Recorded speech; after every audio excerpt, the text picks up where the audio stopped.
What is up, legends? We are back, and we are back in Dragonheir. So what I want to do in this video is pretty much talk about my team that I use to push content and strats that actually make things easier for you. So the way this game works is there's a lot of positioning that goes involved with it, but there's ways where you actually can ignore positioning if you have the proper team to do so. So what I'm pretty much going with right now is a fire and poison for the most part, because I have my main character right here, which is on fire, that is also using attack, attack speed, attack and speed, plus the damage, over time. Like, not over time, it has a 30% chance to deal 5% target HP damage, which is a really big jump and all that. And we're using legendary gear, for the most part on that. Horus basically with no legendary gear yet, but he kind of doesn't need it because he's Horus. I got lucky and got Tallwear basically, and Tallwear is actually using, like you see, a mix set right there. I'm eventually gonna get him into the life lead set, which is a lot of my strat going forward, because when I bring in Eric's, which is the free legendary that you get, he is using, as you guys can see, the life lead set. And if you didn't know what the life lead set is, it's basically this one, which gives you haste, which is amazing, attack percent and skill haste, and the 3-piece right there, the wearer gains healing by 40% of the attack when they launch a basic attack. So every time they basic attack is 40% of that attack, so the stronger that they actually hit and everything, the more they will actually heal. It usually ends up being between 800 to 1,000, depending on if he's buffed or not. The heal every time he does it, that's healing that my healer doesn't have to necessarily worry about. If you get more characters like that, it's kind of like they have like a heal over time, basically, which allows you to push through content. That makes things a whole lot easier. However, if you're not to that point yet, here's what I do. I was using Ular, which you see is amazing, single target, everything else. She actually is gonna do an accuracy penalty to things that she can actually hit. Some bosses are immune to that a lot now, which caused her to fall off a little bit for me. But she has a chance to dispel a buff from them, so she still is kind of like useful for that. And she heals an ally when they damage with their skills. They have to use their skills, so that's pretty nice and everything else like that. And that goes along with nicely the ability, the life leech ability, so you get some nice heals on that. But she fell off, so I started to replace her with Corion. Corion is actually really good.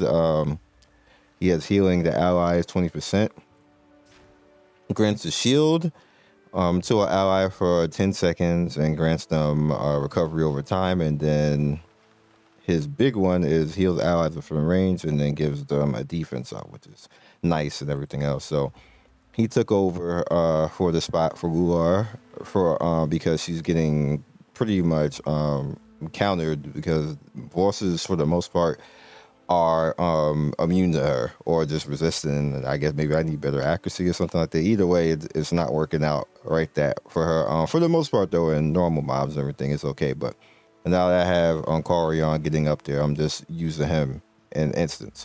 So what I actually do is, for the most part, I have Eric out there, so the game presents me with something that I just can't heal through, and I got to fight through it. So snatch that. This is more towards the end game area right now. Everything is like level 100 to 130 right now. So yeah, Adenthia. And all right, so we'll fight this guy. So me not having the position, me not having to move. We're fighting 130 monsters right now. So you see we have Corion right here. And the reason why I have them bunched together is I don't want Corion and Hexandra to have to struggle to keep everybody alive. I want them, when they use their skills, they're hitting everybody. So we're gonna go ahead and see how that actually works.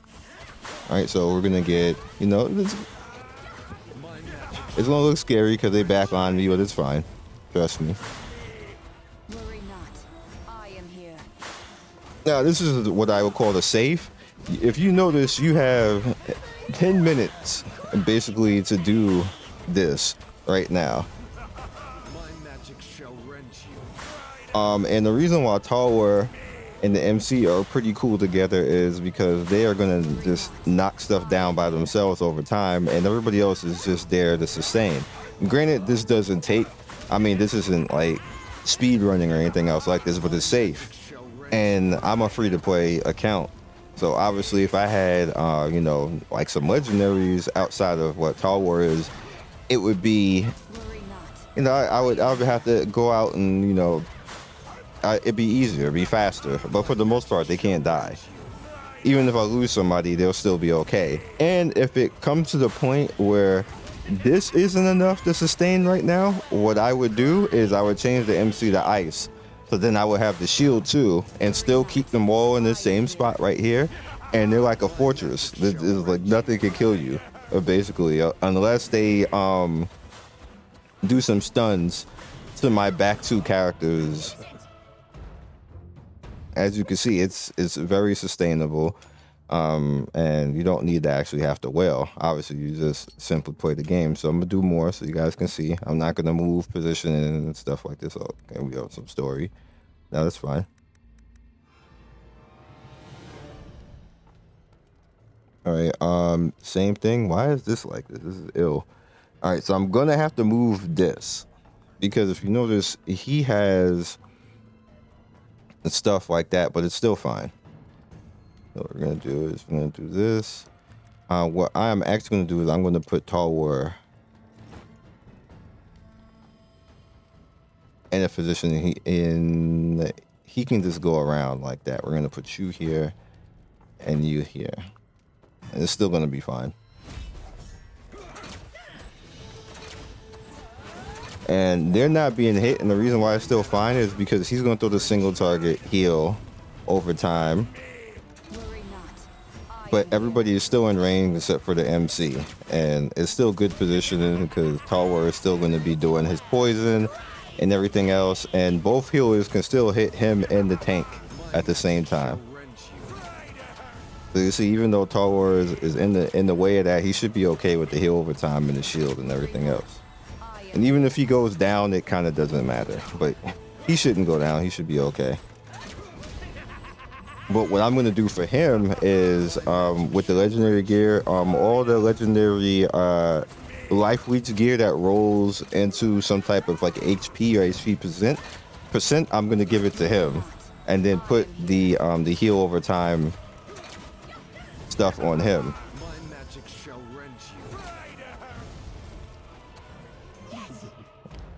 See, same type of thing, still fine. All right, so this is probably going to be story-based stuff over here. I just want to get into some more fights.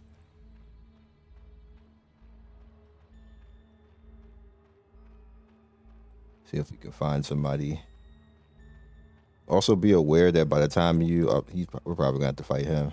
By the time you get to this point, you're gonna need 2 teams because there is a tower that is going to need all of the beneficial element stuff. All right, so I'm gonna put you like this. Yeah, this should be fine. Same type of thing again. It's fine if they run in the middle. They always stop at one of the tanks anyway.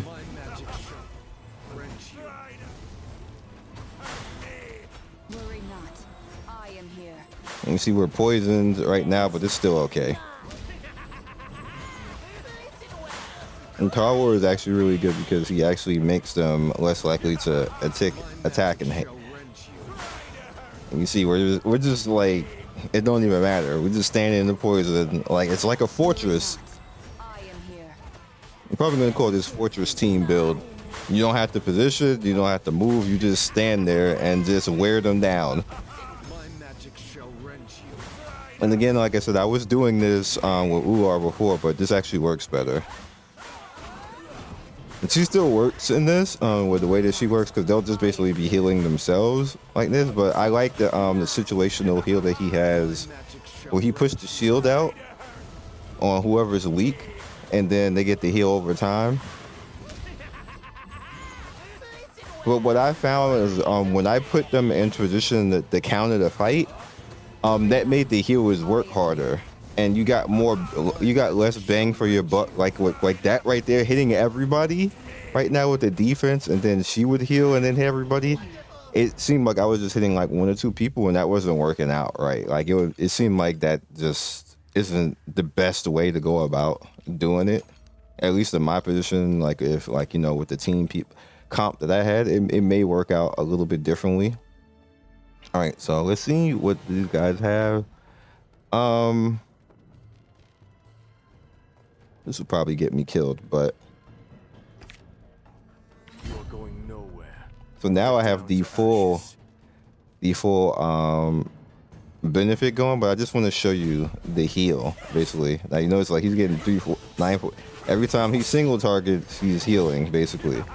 That's what I want to put on Tall War. So I'm probably putting a lot of pressure on Tall War right now. But the DPS, the push through will probably, let me use my special a little bit to take the pressure off. We should still be okay. Once I give Tall War the life leech set, I can actually not even use Quarion that much, and pretty much just keep doing this DPS through everything, because he'll be healing himself.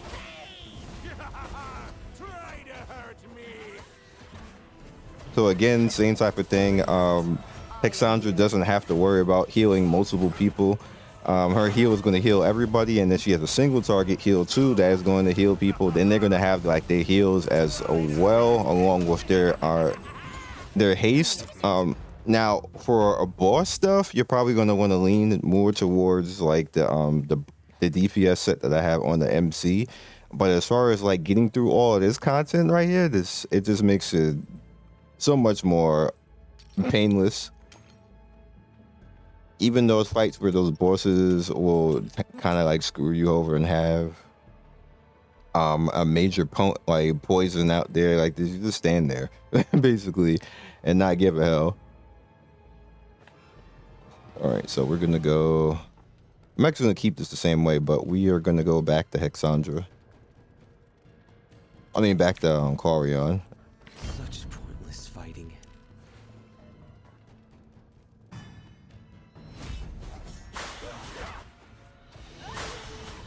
And it's still the same thing. Like he's still at the same point right now. So like all of those rat guys are just pretty much gonna get mopped. Worry not.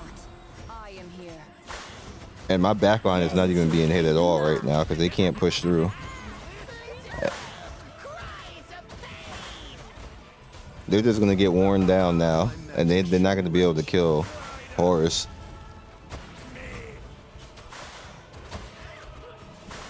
And the back orbs can't do anything either, except hit Horus.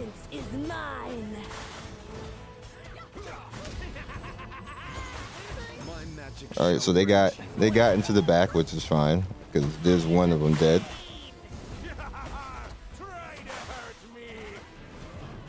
They don't have enough DPS to kill my team because we got okay gear on. Both healers got like heal and defense gear on, so they can take somewhat of a hit. Tower is gonna take that guy out and then throw out his little toadstool thing to taunt. Now they're not even hitting the healer. I am here. See how good this works?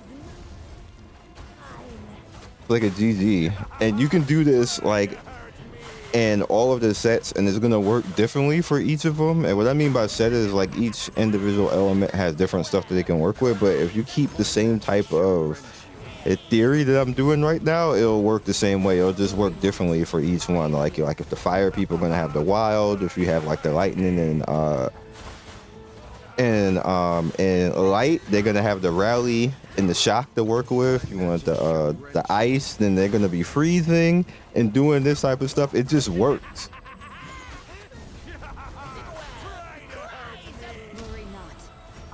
Like no stress whatsoever. You're just taking content out. The stuff is stronger than me. Everybody isn't 100 level yet. I'm not optimum geared, and not, at least not the way that I would like to be.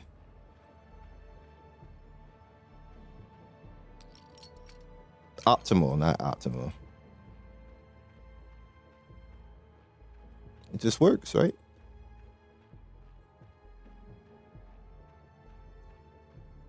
And the funny thing about this is it works literally all of this content. There's gonna be boss fights where you are going to definitely have to move. That's just the way that they are. But for the most of this stuff, which is why I'm kind of like doing it a little bit extended right now, so you guys could see that I'm literally gonna do the same thing every time. Now, granted, you're gonna have to build. Obviously, you're gonna have to beat the legendary dungeon, which that's up to you how you go about doing that. But what I did is, you see the people I have.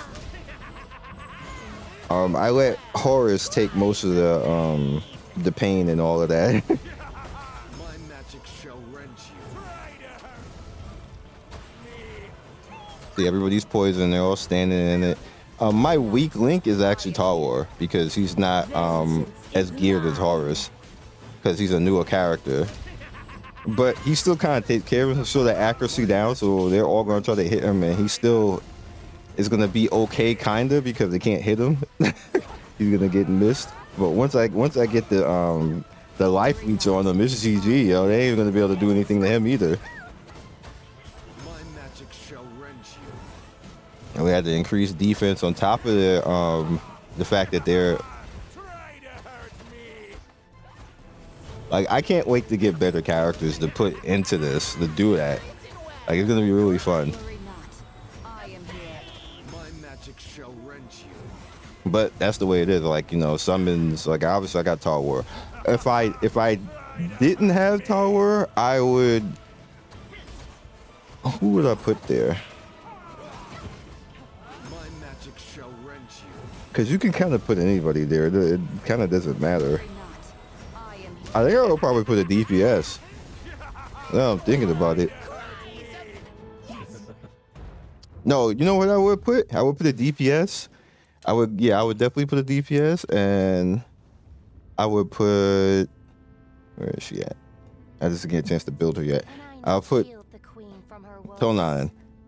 Oh, Tonodan. I would put her there because she'd be more for DPS, which would make it fast. I would just put DPS gear on her with I would put tanky gear on her, or the legendary gear on her, which I might do anyway, and take Talwar out and put her in, and then put the leech gear on her, so fights take on. And then she's also a wild unit, which would go well with Eirik. So then I would have both of them, because I'm not really taking advantage of his wild mechanic right now, because I don't have really anybody else besides the MC and Horus. And Horus is not a wild unit, and the MC is not a wild unit. But what I'll probably do is I'll start to level her, and then get her up to like 90, and then put the leech gear on her, so she have a little bit of sustain, plus her DPS to go wild and crazy with Erich. And then, yo, every wild check, allies grant 5% damage, and it stacks up to 20%, 20 times. So that's actually pretty good. That's like 100%, yo. That's a lot of damage.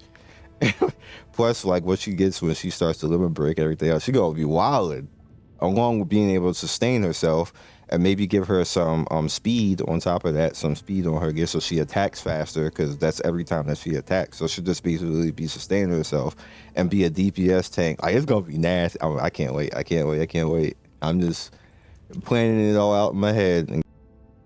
All right, so what we're gonna end it with is just some. Say you don't have Only insects grow Eirik's. waters. Hope and opportunities are created in changes. What I would replace them with, obviously, like I said, Tonin Fire endures for eternity. is useful. I was once a knight. Once.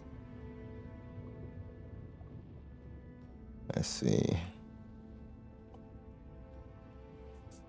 And Ely can be the replacement of Iris. Actually, Ely is actually pretty good DPS wise once you build him up.